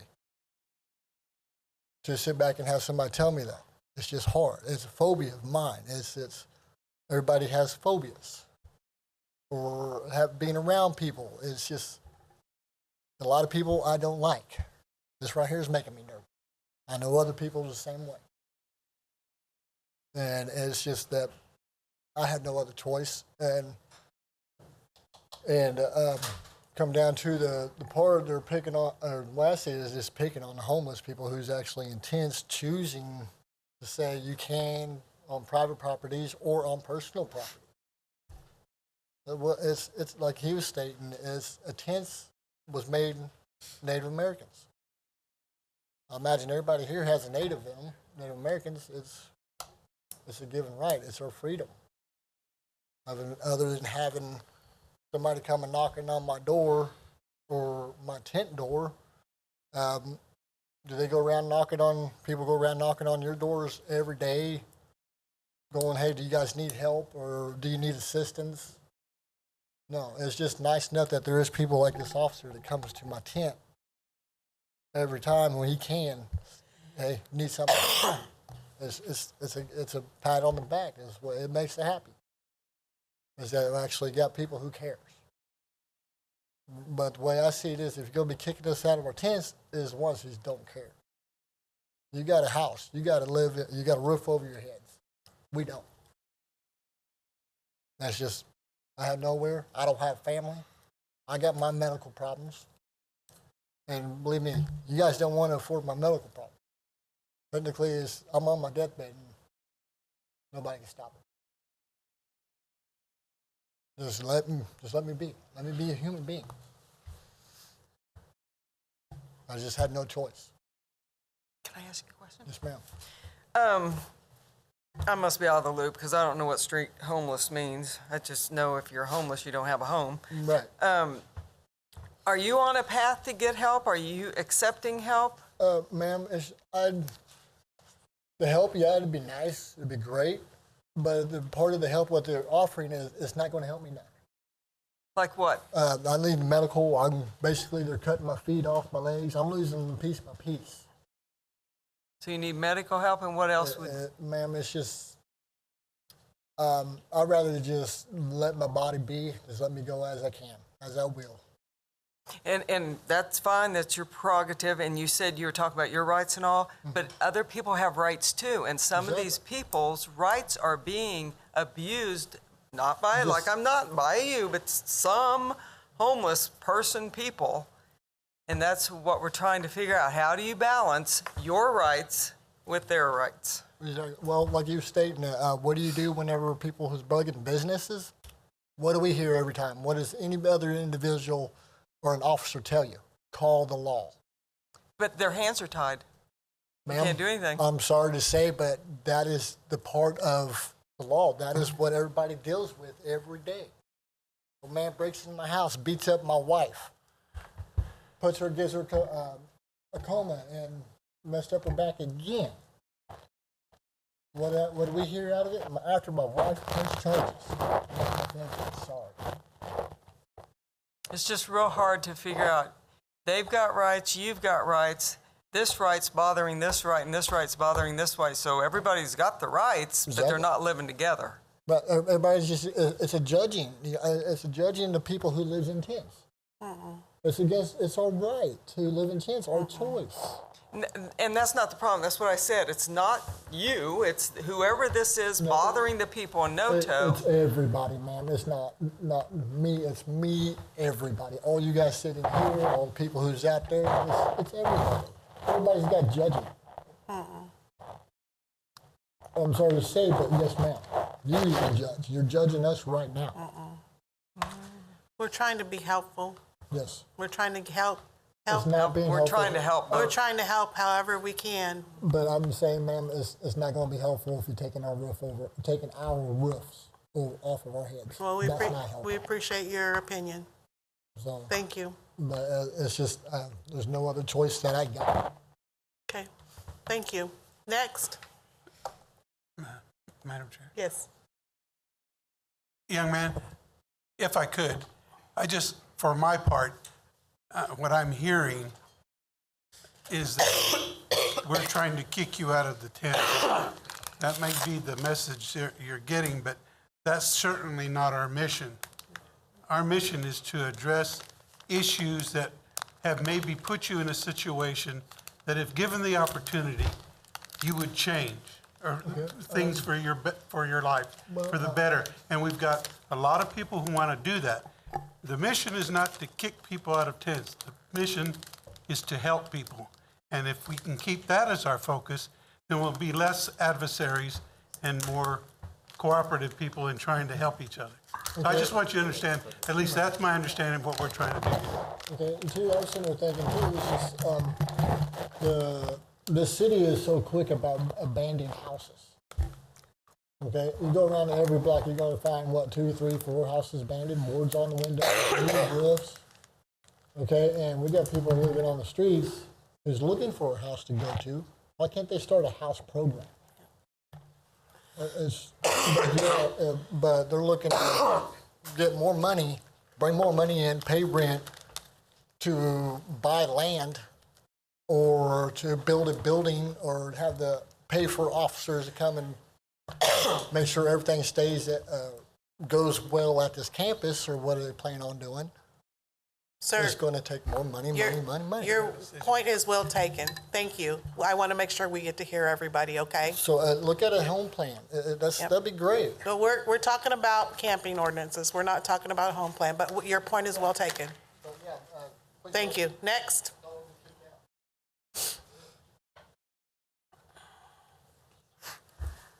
Can you state your name, please? Hello, my name's Robert Brangle. I'm a homeless person. I ended up that way about, maybe a year ago. I was staying at the mission, and I was enrolled in what's called the SITS program, and I was being honest with these people, and I told them, I said, my brother's a severe diabetic, and I carry things for my brother to eat, healthy snacks. I was sleeping on the floor in the day room, and I too am diabetic. I'm not a bad diabetic like my brother, but I told him, I said, hey, look, I'm hungry, and my metabolism is pretty strong sometimes. And they kicked me out in February at 3 o'clock in the morning for 2 hours. And I did not return on the end of the 2 hours. When I left the building, I had my jeans, coat, no hat, no gloves, no clothing for being out for 2 hours at 3 o'clock in the morning. I didn't agree with them. They shortly after that kicked my brother out. My brother's a severe diabetic and required a lot of sleep. Anyway, so we both live in a tent outside, and I'm not bashing the mission because I'm thankful for what they do. I eat there, I take a shower there, I even pick up trash for the mission. For, I just to try and give something back. But in the same return, they've repaid me by telling me I can't do laundry there anymore.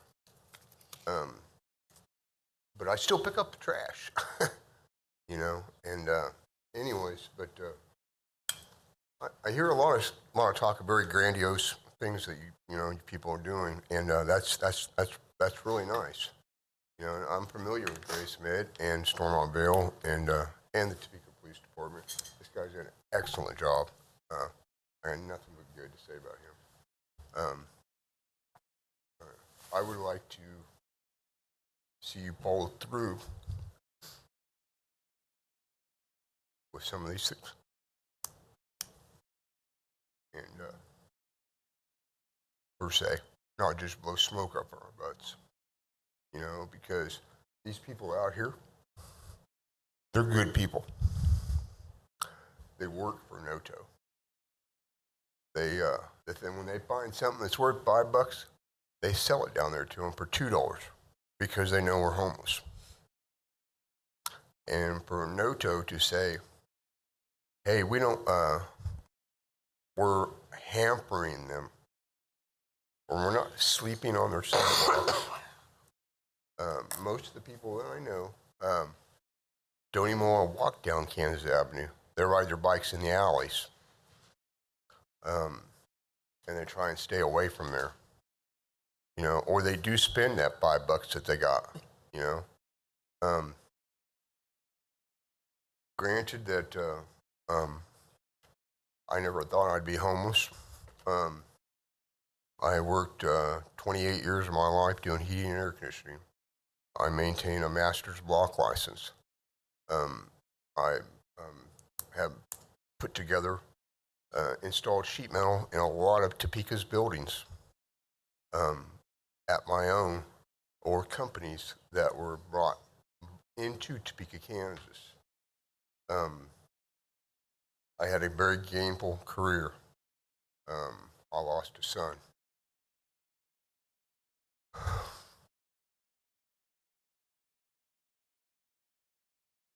Two years ago. And it had an action on me. But through some things I've gone through, like Avaleo and Stormont-Vale, I try and deal with it on a daily basis. But I never thought I'd be homeless. I mean, I paid my taxes, paid my child support. I vote.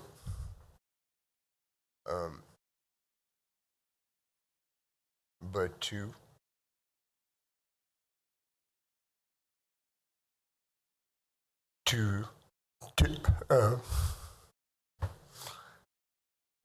hurt these people is wrong, because they all have a story and they're human beings. Thank you. Thank you, sir. And we're not trying to hurt anybody. We're trying to help him and keep in contact with him, because we're going to have more information and hopefully we can help you get back on your feet. I'm meeting with him Tuesday. All I'm right. one of the lucky individuals that will be getting my ID. All right. You know, it's like I hope to maybe in the next month or 6 weeks to be able to use that ID to cash a Social Security check. All Because right. I'm trying to gain my Social Security, my SSDI. Right. Good luck to you. Thank you for coming down. Thank you. Thank you for your time. Next.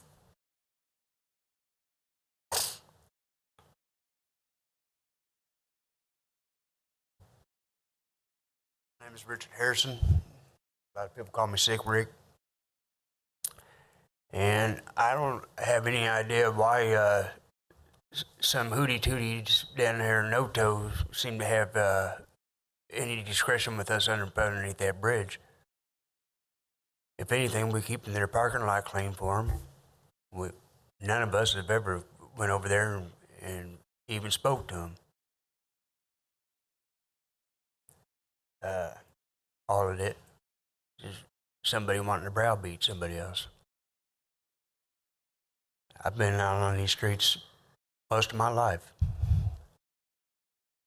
And there's a lot of people out there that wouldn't be alive today if it wasn't for me. I ain't out there hurting nobody, but ain't nobody gonna come downtrodden on me either.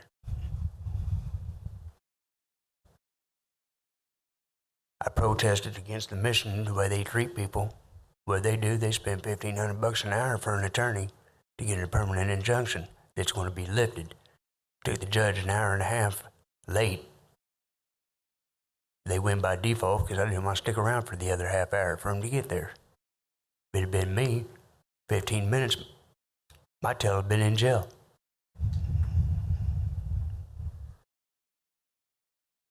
All this is a bunch of hypocrites, and I'm tired of it.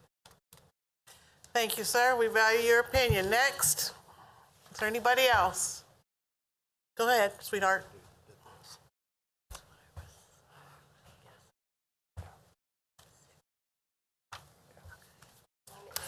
Jennifer Couch. If you, the city council, pass this ordinance, I think it will have a catastrophic outcome for some people. I know what you're thinking. They will be fine. They can just go live at the mission. But that's not the case with some of us homeless people like me. I've been premise barred a couple times. There were stupid reasons. They even, for several months, made me eat with the Hope Center. And if I missed a meal, they wouldn't let me eat with community. They wouldn't even let me have a sack lunch. A lot of days I went hungry until my friends, my homeless family, started bringing me food back to eat. And, you know, I've lived out in a tent for the last year. And I can't go to the mission. I went this past week on Monday because it was bitter cold. And I asked to register as a guest, and they told me no. and turned me away. And that hurt me real bad because I really needed the help. My toes were so cold that I couldn't feel my toes. I was crying in pain, and they did nothing to help me. It's like I used to have a life. I have, up until yesterday, actually today, I had my certified med aid. I could legally pass meds in a nursing home in the state of Kansas. I went from raising 4 kids, which 2 were not mine, but they might as well have been. House, car payment, worked 50 plus hours a week as a certified med aid, overnights, 7 p.m. to 7 a.m., and then taking care of 4 kids. The homeless, I'm not sure how it happened, but like, you know, Mark from the outreach from Mission, he's been a godsend. Like, I can't wait for the day that he comes because he brings me hand warmers and all these outreach teams, they come out and, you know, they even just to say hi to us, it brightens up our day. I don't have anywhere to go. So to take away the tents, I won't have anywhere to go because I can't go to Mission. And you know, we have become a little family out here, right back behind the Mission. Several of us, and in fact, me and my ex, we were actually one of the first people to do it. And then everybody else started moving in around us. It's like, there goes the neighborhood. And it's like, I've been out there, I've been through the struggle. New Year's Eve, it was negative 30 degrees. I was out on the river, and I have a heart condition. If I get too cold, my heart will stop. I'm surprised I survived last winter. It was because of my family, my homeless family, that I survived. And if you take away our tents, our way to live, I'll probably die. Because my family's disowned me. They actually went through detox. I quit the drugs. I'm still in a tent. I stopped it. I think it's an improvement. So yeah, I will take all the help I can get to get back on my feet. I would gladly take it. I would take a house right now, but my heart still goes out to all those people in the tents. Because everyone's different. Everyone has a different story. Mine is, I love my homeless family. We might fight and try to kill each other every now and again, but that's what families do. And I wouldn't trade them for anything in the world. Thank you. So please, like, if it was your house, you lived in your house for a year and someone just kicked you out, what would that make you feel? Don't do that to us. Please, don't do it. Thank you. Thank you. Thank you, ma'am. Is there anybody else?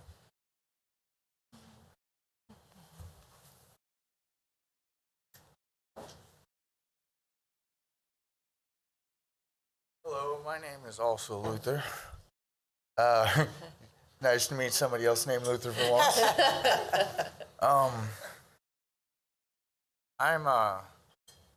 I'm ex-military, and I actually came to Topeka because it's not illegal to be homeless here. I was put in a situation in a town where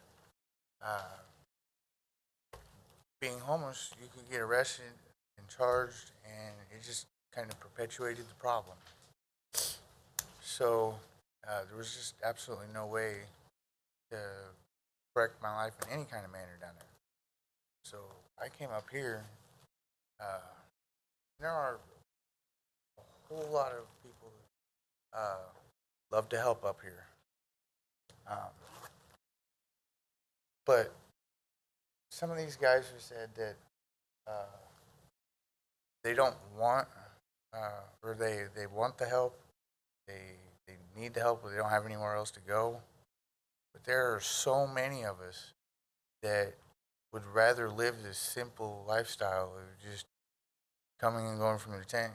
All they got to worry about is the food, the water, and sometimes staying warm. And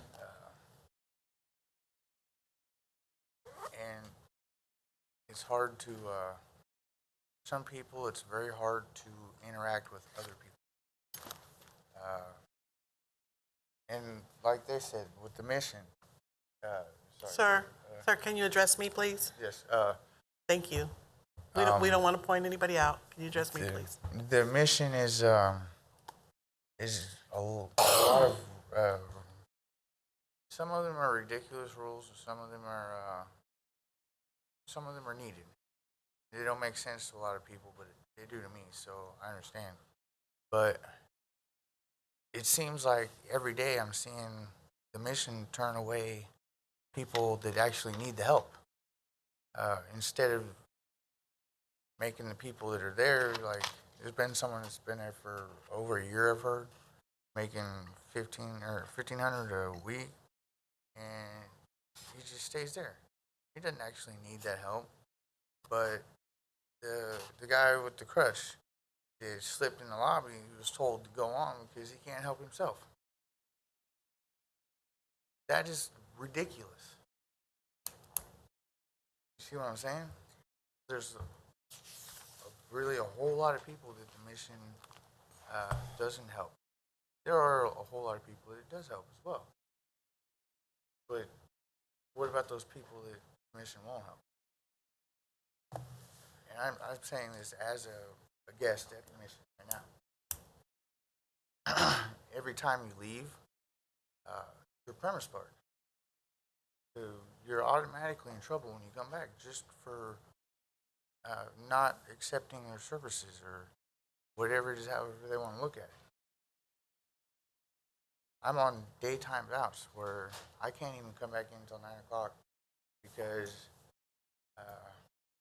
like Jenny said, there's stupid rules. Like, I had been premise barred because I was just going by and I had to go to the bathroom. Well, I happen to have a couple Playboys stuffed up in the layers of my clothes. And there was no way I was going to be able to get to it out in the cold. And I wasn't stopping as a guest. It was not like I was carrying contraband, I guess, or so. I was just going to the bathroom. But because I had the Playboys, I got premise barred. It's just little stuff like that is makes it very hard. And like as he said earlier, there a lot of times there's just not enough room there either.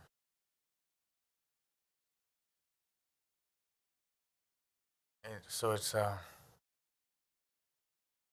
taking tents away from people is definitely not going to help. But I did like the idea of the regulated community. The specifics of it will probably be talked about later on, but there's a very cost-effective way to do it too. Just give us an area, and we'll do it the same way we've been doing it. We provide our own tents. We care for ourselves. We go get our own food. We go get our own water. Trash is an issue, but that could be resolved as well, right? I mean, that's a simple solution. Put a dumpster on the side of the area, right? So it's not like we got to get like some $10,000 shed that actually really costs $2,000 over at Diebold's. You know what I mean?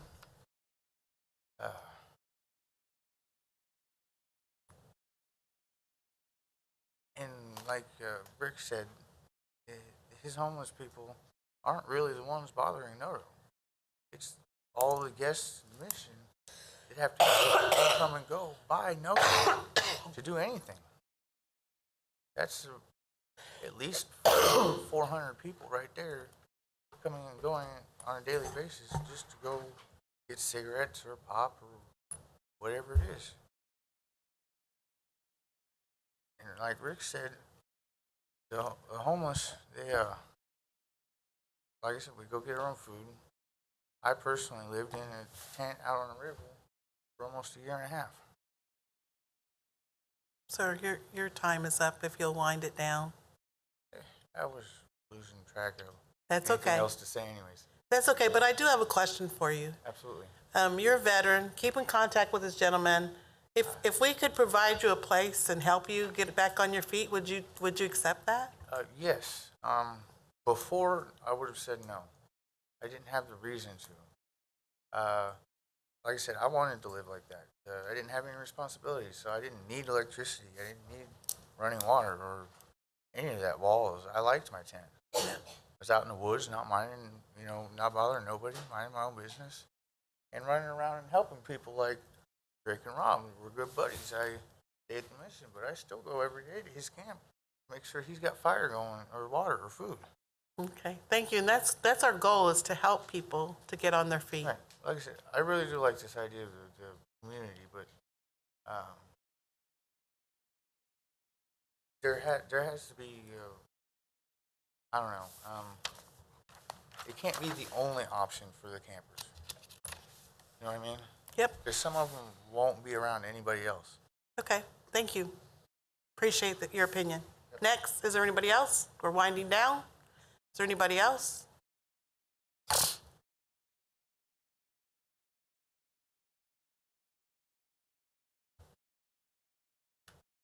My name's Diana. Thank you.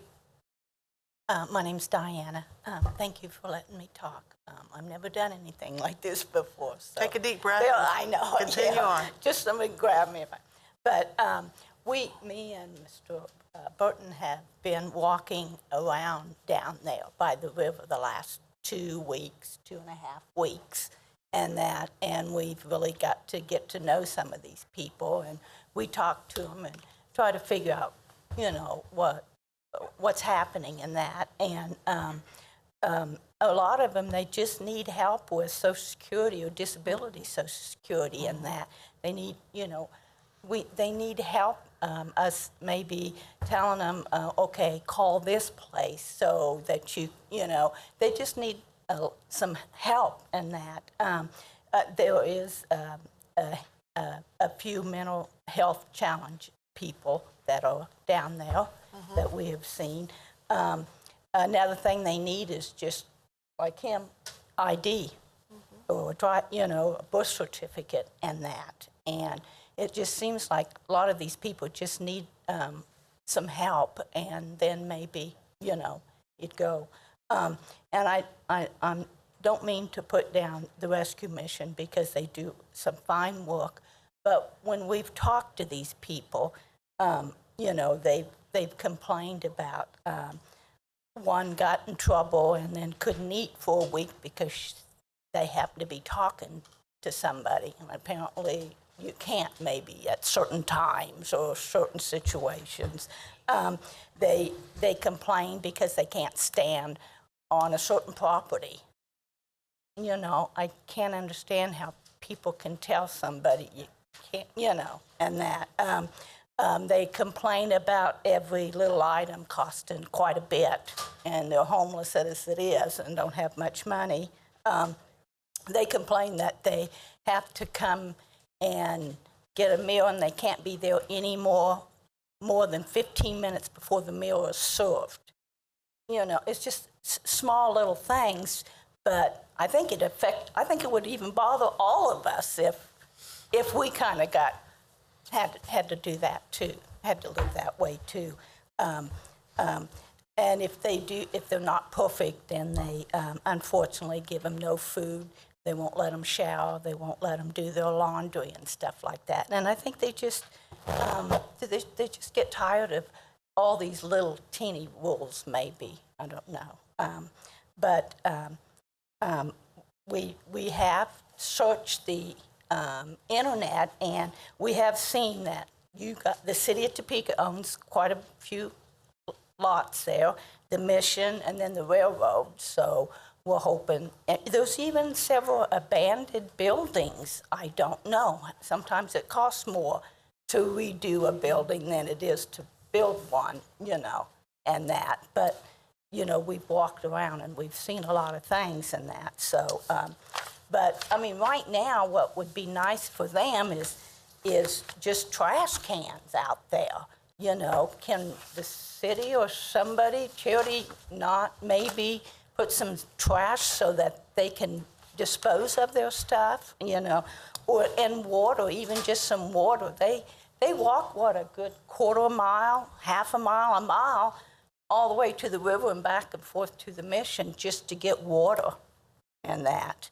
And can we not maybe give them some bus passes or something so that if they do need to go somewhere, they can go, just little things like that until we can figure out what we're going to do, where we build something that these people will go to.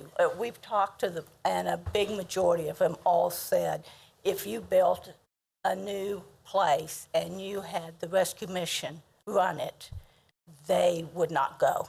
They'd still be homeless.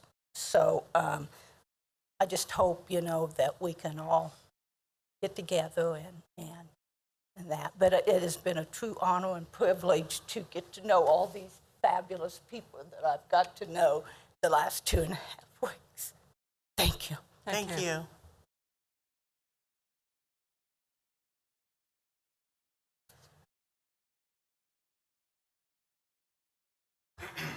Good evening. My name is Dr. Burton, Dr. Russell Burton. Thank you guys for taking your time to allow us to speak. If I could explain a little bit, I apologize that I'm 4 or 5 meetings outside of this. I had a back problem, and I've just had back surgery. I've just recovered. I haven't been able to be involved in this. I've read the minutes. I've looked at things. Tell you just a little bit about myself. I've got a PhD in sociology of mental health and illness. I'm also a licensed master social worker. What that means in short is that I'm able to research mental health issues. I'm trained in researching mental health issues, and I'm trained in diagnosing and treating mental health issues. So I have a fairly large skill set. I'm a former professor at Washburn. I have a fairly large skill set that allows me to go out and interview and discuss and talk with people about what's going on, doing qualitative research, as well as being able to assess their mental health situation, their mental health status. That's mostly about me. Again, why am I here? I got disabled. I was disabled for 8 years. I could have been out there anytime. It happens that my father has money, is able to support me. Otherwise, my wife died 3 years ago. I'm right where these folks are. And I have the skill set to help. What did I do? About the last 3 weeks, 4 weeks, I've been observing the community down by the river. I chose an area that's about half a mile in circumference around the mission, actually a little bit like about 2/3 of a mile in circumference around the mission. And I went around to every homeless encampment that I could find out there. And I knocked on their tent doors. I talked to them. I spoke to them. I was down delivering food on Monday and Tuesday down on the river. I hiked into the river. I delivered food. I've contacted all these people if you want to know where I've been. Here's the mission right here. And you can see that there's encampments over here, encampments here, encampments there under the bridge. There's encampments on the river. I've also been over to the north side of the river where there's an encampment over there. By my assessment, on a very difficult day, the last week, there's probably about 35 people, maybe a little more, that are encamped on tents on the river within a half a mile of the mission. It's about my assessment. Some of the guys at the mission report that there's other encampments north of town and so forth, but my concern immediately was just the folks that were right around the mission. I interviewed about 75% of these people. I spent a considerable amount of time sitting around our campfires talking to them. One of the things that's quite interesting is the folks that went out and put out the little survey, and they came back and said almost nobody would take services. Well, you just heard today, that's not even close to accurate. If you come out with a little piece of paper and some authoritative figure and you say, here, fill this out, they're not going to tell you anything you want to know. You sit down and have a conversation with them, talk to them about the weather like regular people, and have a conversation with them. You can find out what's going on. And I can tell you exactly what's going on for these group of people out here. Number one, they're folks that are just hard on their luck. They're folks just like you and me. They're hard on their luck. Another thing that's primarily going on here is a lot of these folks have mental health issues. Councilwoman, you've a lot of other people to go over time. You're wasting your time, sir. Continue on. I've been down. I've been down there. I've had conversations with these folks down there. Here's what's going on. There are mental health issues that make it very, very difficult for you to be around people, and particularly around people in a crowded and chaotic environment, as the mission is known to be in the day room. Can you imagine having schizophrenia, bipolar disorder, anxiety disorder, obsessive compulsive disorder, trauma disorder, dissociative disorder, and trying to live and sleep in a day room where there is 40, 50 people walking around talking? Can you imagine actively hallucinating and trying to live in that environment? have an anxiety attack trying to get out the front door, any of that stuff will get you banned from the mission in a heartbeat. Okay? So these folks have mental health problems that makes it very difficult for them to live in these types of group environments. Not only does it make it difficult for them to live, but their mental health challenges, and not all of them, about 75% is my assessment, their mental health challenges makes it difficult for them to live with other people. Other people don't want to be looking at people who are hollering and doing things that don't make any sense. So their disorder isolates them, and then their behavior isolates them, and it makes them very difficult. It makes it for them very difficult to live in the mission, and it makes it very difficult for the mission to respond to their needs because they're highly complicated folks. For most folks who work a job, if you can get rid of the people that are really a pain in the butt by kicking them out the door, your job works much easier. Okay? So everyone, 95% of the people that I talked to that were down there, and they talked to me about the other folks that I didn't get, are sideways with the mission, some form or fashion. They've been premise barred, they don't like the mission. The missions, while it says it has voluntary religious services, actually, if you're at the mission and you choose not to go to service, during that hour you have to sit in the day room, they restrict your movements. If you're a family, you have to sit back in your quarters. There are all sorts of rules and regulations at the mission that make it very difficult for these folks to live in that environment. The mission is already punitive, and you don't follow their rules, they'll kick you out. You get kicked out, then you can go back for food and water and do your laundry. But if you upset them, if you feed somebody who's premise barred from the mission, you bring them food, they will bar you too. And they tell you, as Pat said, you like to eat. Because if you like to eat and you do that, you won't be eating for the next few days.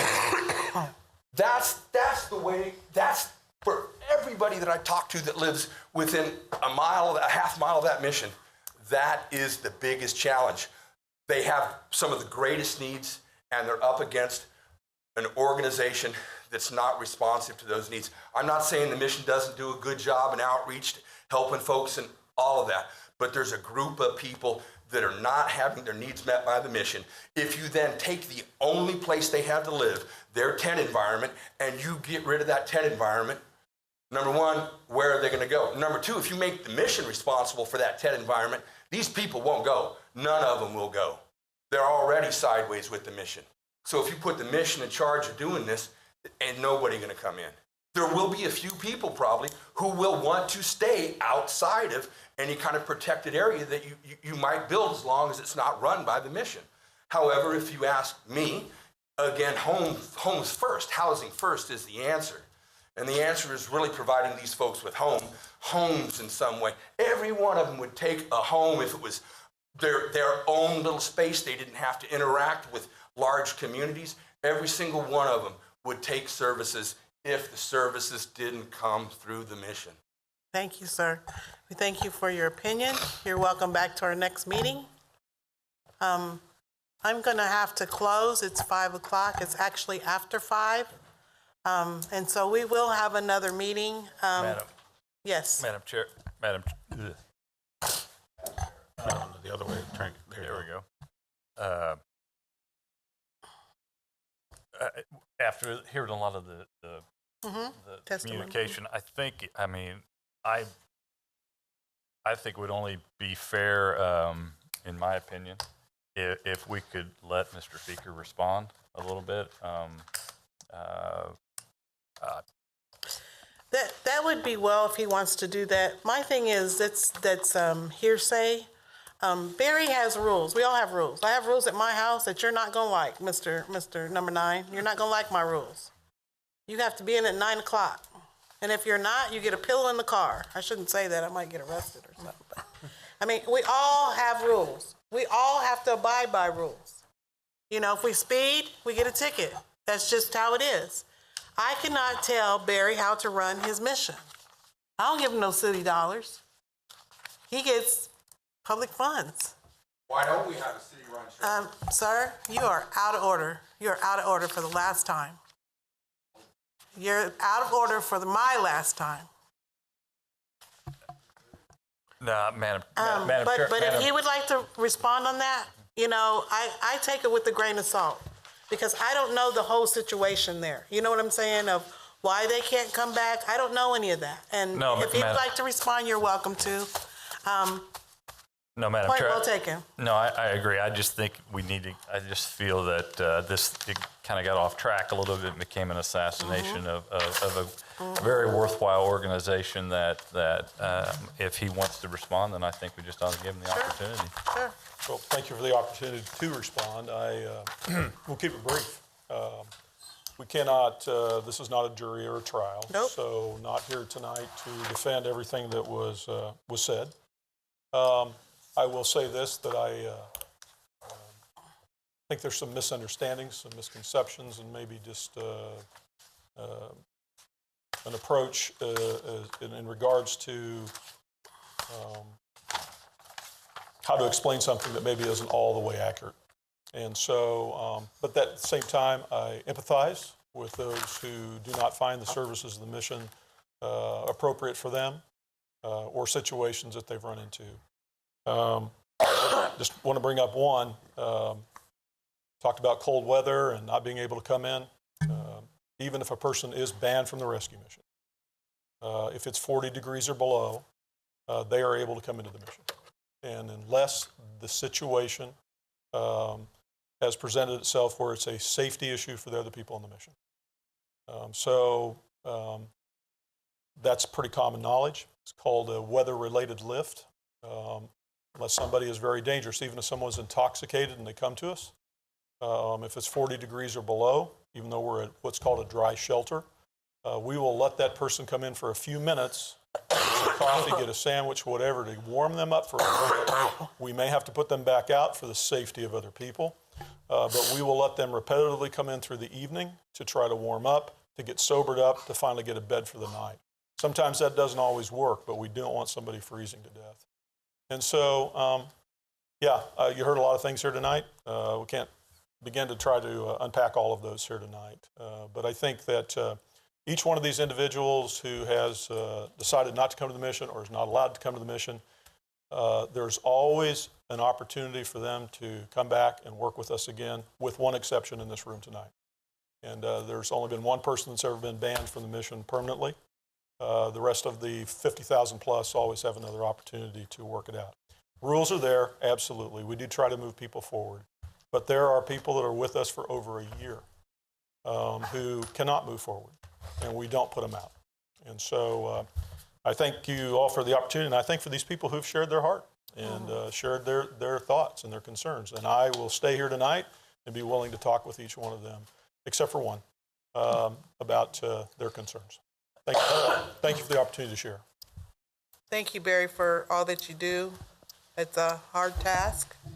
Is there anything else before the committee?